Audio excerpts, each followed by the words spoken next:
Hello મિત્રો, મારા નવા વિડીયોમાં તમારું સ્વાગત છે। તો આજે આપણે બનાવવાના છે દાબેલી। તો દાબેલીમાં કઈ કઈ વસ્તુ જોઈએ છે એ આપણે જોઈ લઈએ। જો દાબેલી બનાવવા માટે મેં બટાકાને પહેલેથી જ બાફીને ક્રશ કરી લીધા છે। તમે જોઈ શકો છો। આ છે ચટણી, આપણે પાવને લગાડવાની ચટણી આવે છે। આ ચટણીમાં મેં નાખ્યું છે કાશ્મીરી પાવડર છે અને લસણ છે અને એક લીંબુનો રસ લીધો છે અને મીઠું સ્વાદ પ્રમાણે મીઠું લીધું છે મેં। આ કાંદા છે અને આ ધાણા છે। આ છે ઝીણી સેવ જે આપણે પાવને લગાડવા હાટું। પછી આ છે આ મેં મગફળીના દાણા મસાલાવાળા કરી લીધા છે ને આ ઓઇલ લીધું છે। આ છે મસાલો, જે મસાલો આપણે દાબેલી બનાવવાનો જે મસાલો લઈએ ને એ મસાલો છે। આપણે ઘરે પણ બનાવી શકીએ છીએ પણ મેં આને રેડીમેડ લીધો છે। હાલો તો આપણે ગેસ ઓન કરીને આપણે હવે મસાલાને પહેલા મસાલાનું મિશ્રણ તૈયાર કરી લઈએ।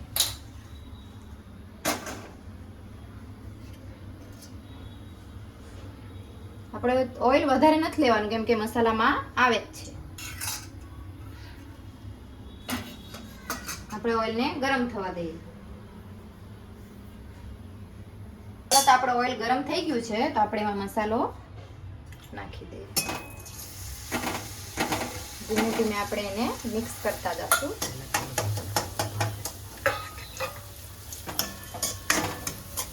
આ છે દાબેલીનો મસાલો। એમાં ઓઇલ છૂટે ત્યાં લગી ધીમે ધીમે આપણે એને મિક્સ કરતા રહેવા।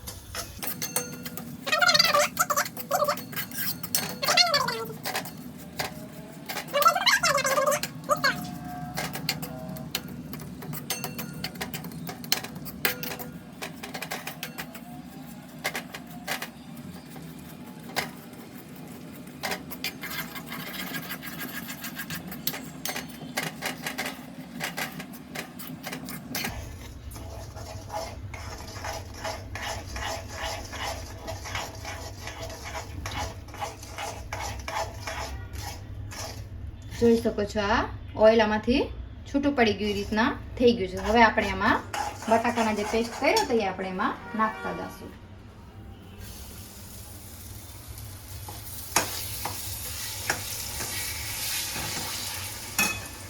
આપણે 500 ગ્રામ બટાકા લીધા છે। 12 નંગ દાબેલી બનાવી છે એટલે આપણે 500 ગ્રામ બટાકા લીધા છે।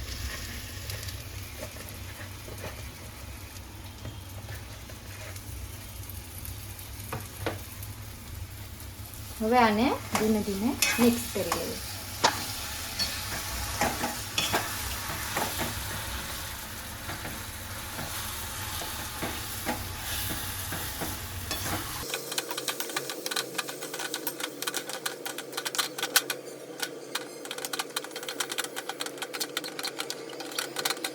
તો આપણે આ મિક્સ થઈ ગયું છે તો આપણે એમાં ધાણા પહેલેથી જ નાખી દઈએ। ધાણા એટલે નાખી દઈએ છે કેમ કે એ થોડાક એમાં ચડી જાય।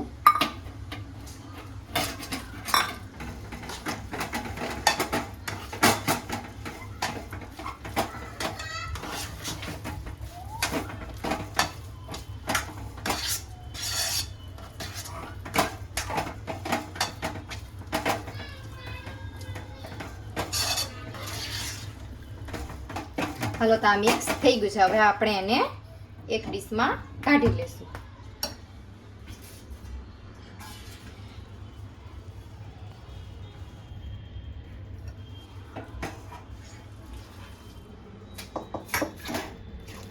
એક ડીશમાં કાઢી ઘડી એને આપણે ઠરવા દઈશું।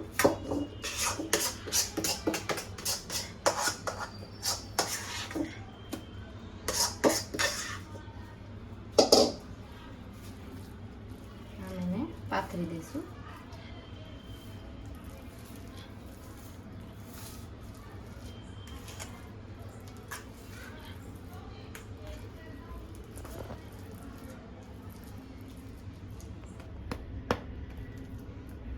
હવે આમાં આપણે થોડા થોડા દાણા નાખી દઈશું।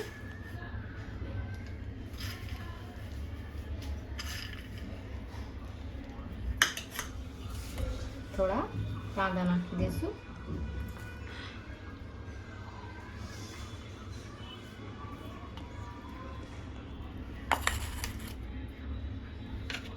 થોડી સેવ ઉપરથી નાખી દઈશું. આમાં આપણે દાડમના દાણા ગમે ફ્રૂટ લઈ શકીએ છીએ, પણ મેં એવું બધું નથી લીધું. મેં ખાલી કાંદા ને સેવ ને મગફળીના ખાલી દાણા લીધા છે. હવે ઘડીકાને આપણે ઠરવા દઈશું. હાલો, તો આપણો મસાલો ઠરી ગયો છે. હવે આપણે એને પાવ મેં પહેલેથી જ કટ કરી લીધા હતા. હવે આમાં આપણે મસાલો જે પેસ્ટ બનાવ્યું હતું મેં એ પેસ્ટ આમાં લગાડતા જશું ઉપર નીચે એમ.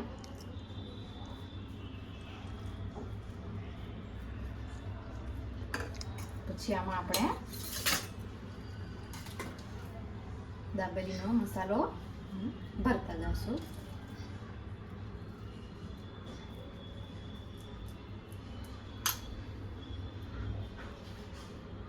એક જગ્યાએ આમ મૂકતા જશું.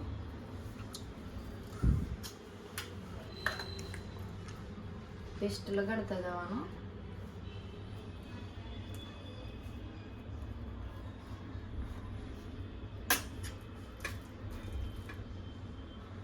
મસાલો ભરતો જવાનો. થોડા થોડા આ વતન નાખતા જવાના.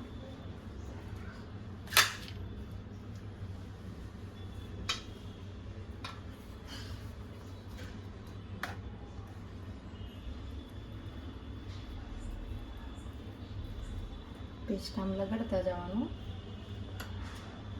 આમાં કાંદા દાણા ભરતું જવાનું ને પેસ્ટ પાછું ઉમેરતું જવાનું.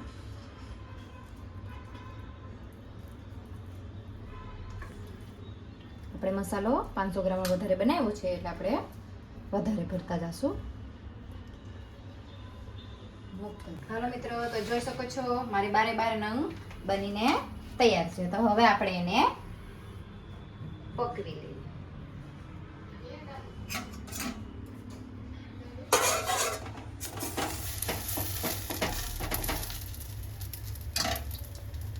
આમાં આપણે બ્રેડ પણ લઈ શકીએ છીએ, બટર પણ લઈ શકીએ છીએ, પણ મેં બટર નથી લીધું ને મેં ઓઇલ લીધું છે, કેમ કે અમારે બટર નથી ખાતા.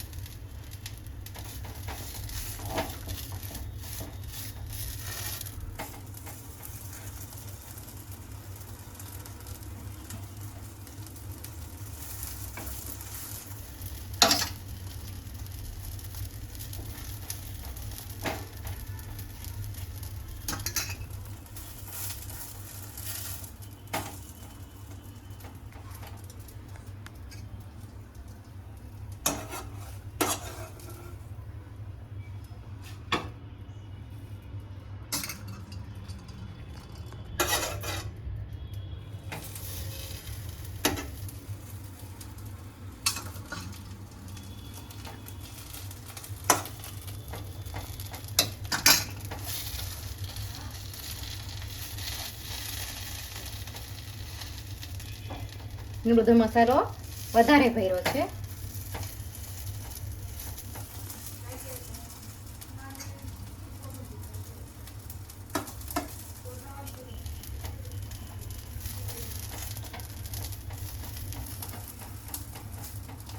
આમ કરીને આપણે બધા નંગ શેકી લઈશું.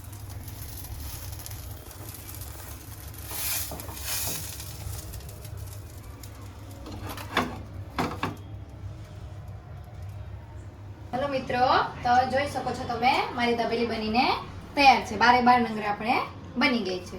તો આપણે એને આ રીતના સેવમાં આ રીતના આમ લગાડીને આમ પછી આપણે એને ખાવાની હોય છે.